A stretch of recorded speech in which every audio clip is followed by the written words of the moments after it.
tonight. The buck stops here. We'll look at who will pick up the tab if both Regina and Saskatoon build new downtown arenas. Also, a Regina business adopts a 4-day work week, creating more family time for employees and curbing turnover. Plus, as things thaw out, one Regina library branch is offering more than just books. This is CBC Saskatchewan News.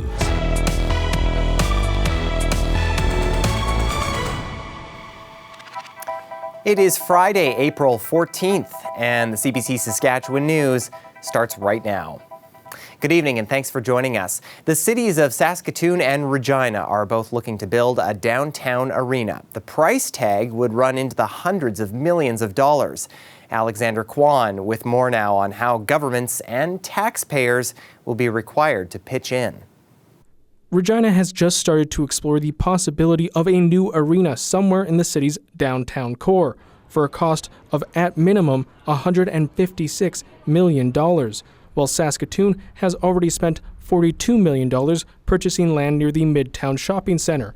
There is no official cost estimate on that arena, but experts say it could easily cost $200 million. Construction is a long way off in either city, but there remains an important question. Who will pick up the check?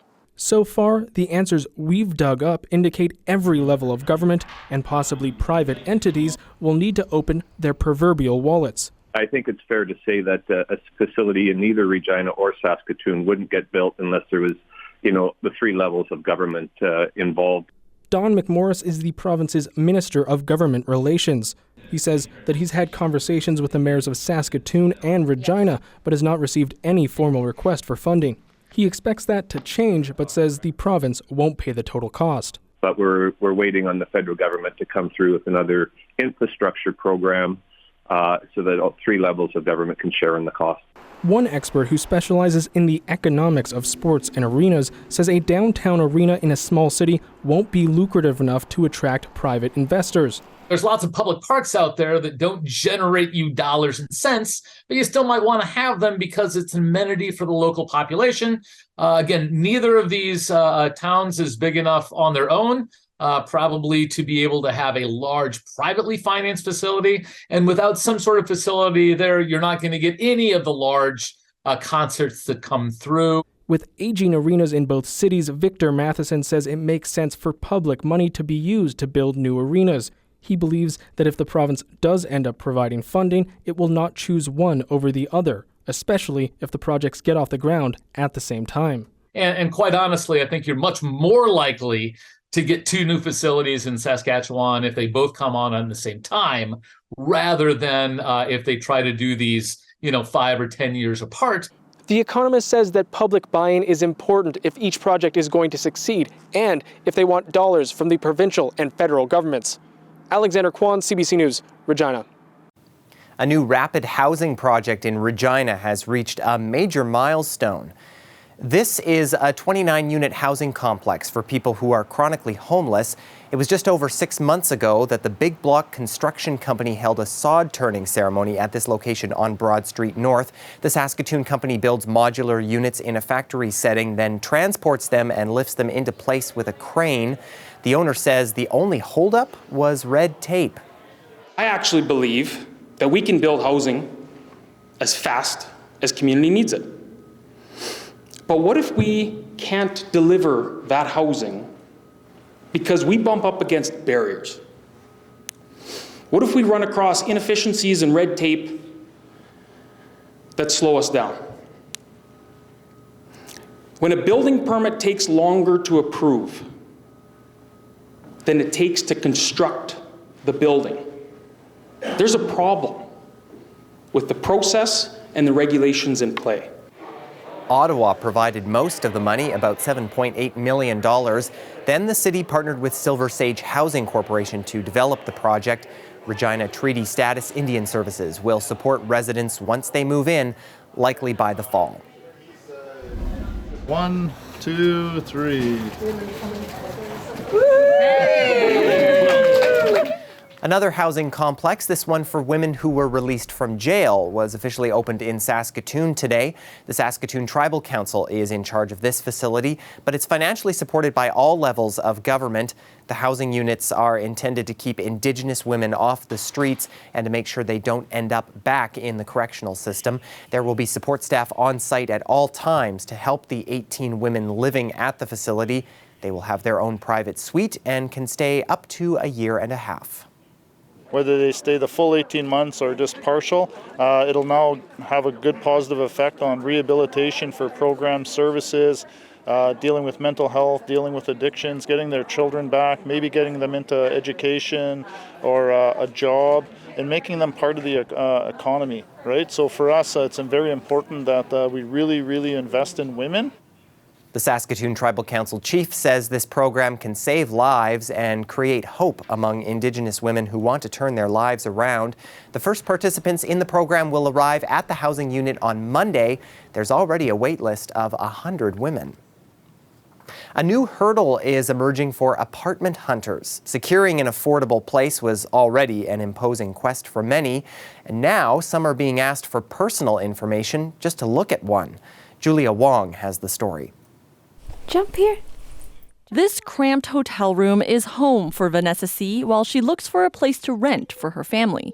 She says the search has been tough and invasive. Our full name, my daughter's full name. They also ask for their birthdays, my SIN number, driver's license. They ask for your vehicle's plate number. And that's not to rent a place, but simply to view it. C says she gave that information in hopes it would help her land a place to live. Right now, I feel very desperate to find a place for my family. She is not alone. So we're being asked for a social insurance number, our banking information, like account details. The women say they were told the details were needed to verify their identity and weed out potential bad tenants. And when they don't share it, usually it's no contact after that, so they won't continue setting up a viewing. Organizations might be trying to take advantage of this situation. even in a tight rental market, this privacy expert says it's unreasonable to ask for that information just to view a property. They could take on your identity. They could use it for nefarious purposes. They could try opening credit cards in your name. MacArthur says renters have a couple of options. They could say no when asked for that personal information. He says they could also complain to their provincial or territorial privacy commissioner. But he says that complaint process may take some time, longer than most renters may have. Those who work with landlords say it's inappropriate to ask for that much information, but say they may be trying to safeguard their properties. I can imagine perhaps some folks or individuals are quite nervous. They're overprotecting themselves by asking too much information too early in the process. As for C, this room may be home for a long time. It's very frustrating and sad to live in a hotel. Julia Wong, CBC News, Calgary. A chartered accounting firm is now running the Lighthouse Supported Living nonprofit in Saskatoon. Yesterday, a judge placed the Lighthouse in receivership and appointed MNP Limited as the receiver. The court order gives the receiver sweeping powers over the operations of the troubled organization. That includes selling assets. The Lighthouse has been plagued by allegations of financial mismanagement for well over a year now. A lawyer representing 2 board members says he hopes this isn't the end of the supportive living organization. Over 100 employees serving the marginalized people of the city and the surrounding area for over 20 years now. And it's very unfortunate, very sad to see it go this way. But hopefully at the end of the day, the Lighthouse and its funders will see the value of keeping this organization going. Affinity Credit Union made the receivership application. It's a major creditor for the Lighthouse and was not willing to provide further funds. A Regina auto service company has adopted a 4-day work week for its employees. The business made the change after conducting what's called a stay interview. And as Bonnie Allen reports, it's a way for employers to reduce turnover. As a young mother, Alipunga found it difficult to work 5 days a week while also carving out enough time for her family. Then her boss asked her, what would make you happier? More time to spend with my family. I have a 6-year-old and we have another one on the way, so any extra time not at work is bonus, especially when weekends are just full of chores. Her boss, Erin Vaughn, conducted what's known as a stay interview with each of her employees. When I did do that interview, I came to find that a lot of them wanted a 4-day work week. So I had been thinking about it and I thought, hey, you know what? Now's the time to do it. So they mentioned a 4-day work week, sick days, and training. So I implemented that within like 2 weeks. Vaughn was inspired by Jolene Watson, a motivational speaker who teaches companies how to recruit and retain employees. I think sometimes we do exit interviews when an employee leaves to find out why they left, but it's more important to do stay interviews in terms of, are we actually utilizing all of your skill sets, abilities, and strengths? Do you need more courses? Do you want to become an expert in something? What do you want? Watson says the pandemic has nudged people to reevaluate what they want and expect from their employer. And if they're not satisfied, they're more likely to quit. Figuring out the intrinsic needs of each employee is more important now than it ever has been. Our mental health has suffered so much in the last few years that this just gives us the ability to take the time we need to take care of ourselves. Employees at Kinetic Auto Service work 10 hours a day from Tuesday to Friday, then enjoy a 3-day weekend. I'm hoping that whatever it is that maybe prevents them from feeling like they can be all in while they're at work gets handled on Mondays. So, if they have doctor's appointments or they have an excess of laundry, if they need an extra day of sleep, whatever it is that they need, they can accomplish that on that additional day and then focus on their work the rest of the week. She hopes it increases their productivity and improves their mental wellness. Bonnie Allen, CBC News.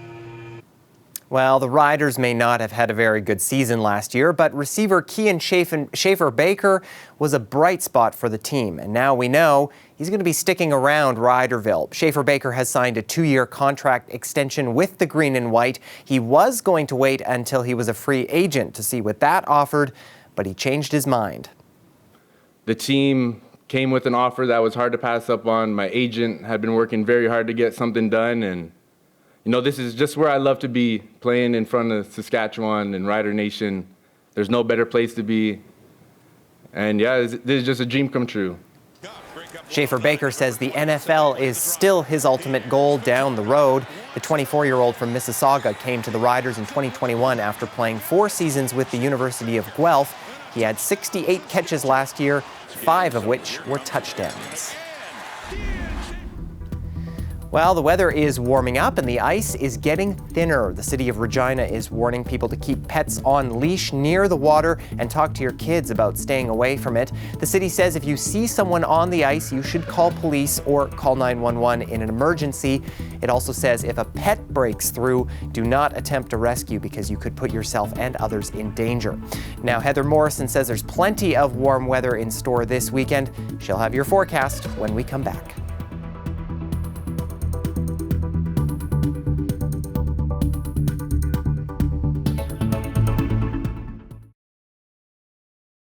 This weather update is brought to you by Mercedes-Benz Regina, proud member of the Capital Automotive Group.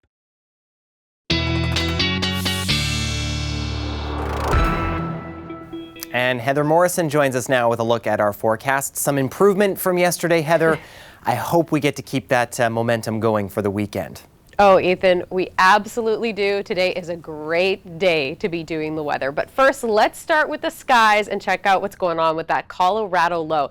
Now, that's the reason that you woke up to rain this morning in Regina and then moved into snow. But as you can see, most of the system of that low is just hovering around that southeast portion of the province. Otherwise, we just have these small pockets of precipitation that have been moving through, bringing rainfall to places like Prince Albert and North Battleford throughout the day. Now, this is going to move on throughout the night. It's going to dissipate. We just got a little bit of mixed precipitation at the bottom of the province, the south end of the province, and then up north near the Manitoba border, there is a little system that's going to move in overnight, kind of hover around until morning, and then we've got these other small pockets of rain that might move through the end of the day tomorrow. But again, that's just going to be these small little rain showers, and then boom, they're gone. And then by Sunday, we clear up, and most places are going to get a nice sunny sky. Now, in terms of wind today, not too bad, though it is a little bit gustier where people were getting those little systems. So as you can see down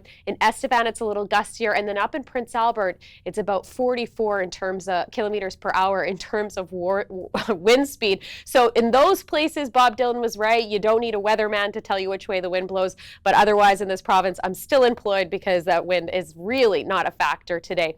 Now, in terms of what we can expect for temperature, so as you can see here, there's a little bit of a split where the southern part of the province there is a little bit lower. Well, it's starting to match, but they were about 5 or 6 degrees today, whereas the central region, we got up a little bit higher around the 10 or 11 mark, and everybody's going to sort of pop up and match tomorrow, and we're going to be right on seasonal for Saturday, which is going to be really nice. But then the great thing is it continues, and by Sunday we're going to have a lot of sunshine, and most places are going to go above seasonal in terms of temperature. You know, last weekend, Regina, you started Saturday at +2. This weekend, you're going to start your Saturday at +11 as your high. Saskatoon, you had 6 degrees last weekend, get 14 this weekend.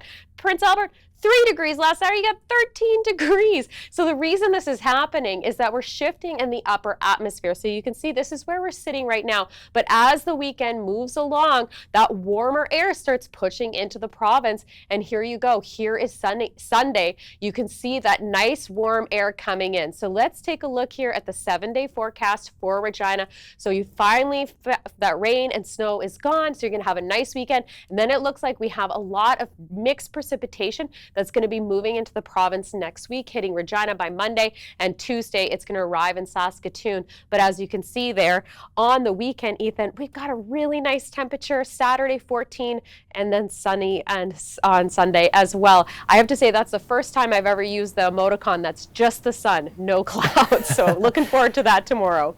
Yeah, I have a feeling this is going to be the weekend where all the trails are super busy. Yeah, I'm looking forward to it. Same here. Thank you, Heather. Thanks, Ethan.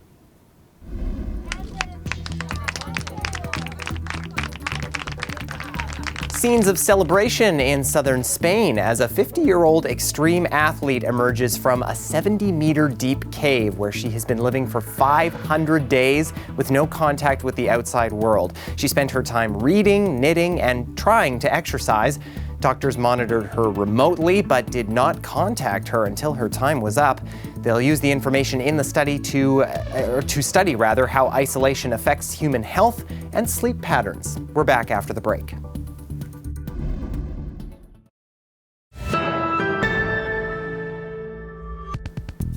The Prime Minister's Chief of Staff was grilled by MPs today. Katie Telford was asked about what Justin Trudeau knew when it comes to China's attempts to interfere in Canada's elections. It was a meeting the opposition had long pushed for, and Rafi Boudjikanian reports on what came out of it. It took weeks before the Prime Minister's office agreed to let his Chief of Staff take these questions. When did the Prime Minister become aware of Beijing's election interference in the 2019 election? Just the date, please. It's been 5 months. It's been repeatedly asked. Could you please answer? This has been an ongoing conversation over many months and years. The opposition zeroing in on stories reported by Global News. Toronto's Chinese Consul General allegedly tried to funnel money toward 11 Liberal and Conservative candidates 4 years ago. In other words, the Prime Minister seemingly knew as early as February of 2020 about candidates.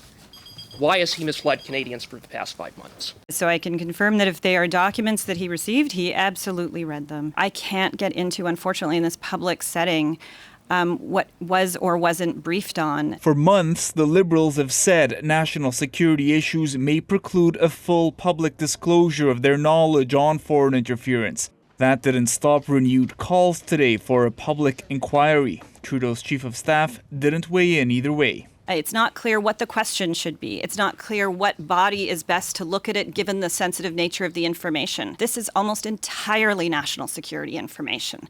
The committee did receive some new information today, namely that national security officials have formally briefed the Prime Minister and his office at least 8 times on foreign interference since October 2018. But it's next month that everyone will be watching closely. That's when the special rapporteur is set to recommend whether or not a public inquiry should be held. Rafi Bujikani on CBC News, Ottawa. The tanks Ottawa committed to sending Ukraine are now in Poland, according to the defense minister. Anita Anand shared the news on Twitter, tweeting, "All 8 Leopard 2 battle tanks promised by Canada for Ukraine have now arrived in Poland. We'll continue to stand with Ukraine and to provide Ukrainians with the tools that they need to fight and win this war." Canadian soldiers are already on the ground training Ukrainians to use the tanks. Ottawa says Canada has given $5 billion of military, humanitarian, and financial aid to Ukraine in the last year.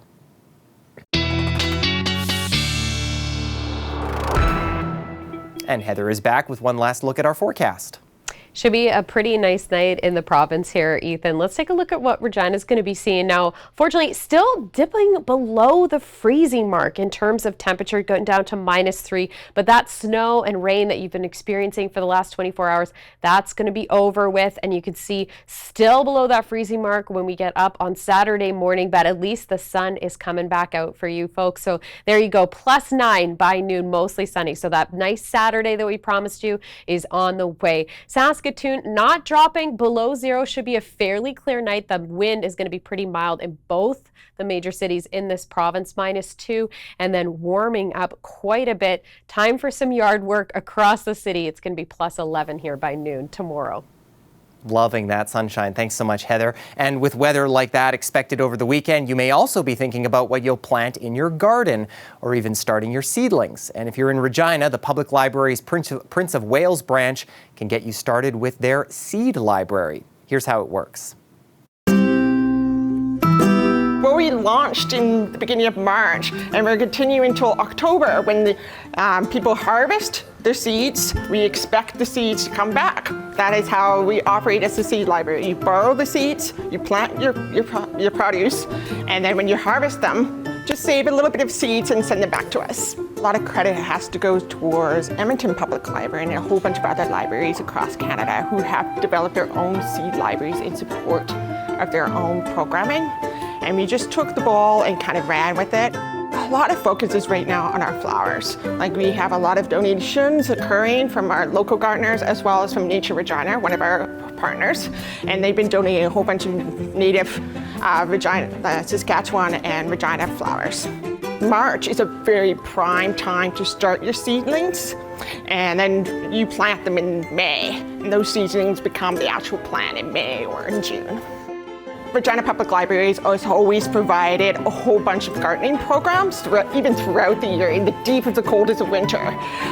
We always support our diverse community in their wants and needs, and they've always wanted gardening programs. And the Seed Library is just a natural extension of providing that type of service to them, and it also allows them to get a barrier-free access to a hobby or a way of getting more food on their table.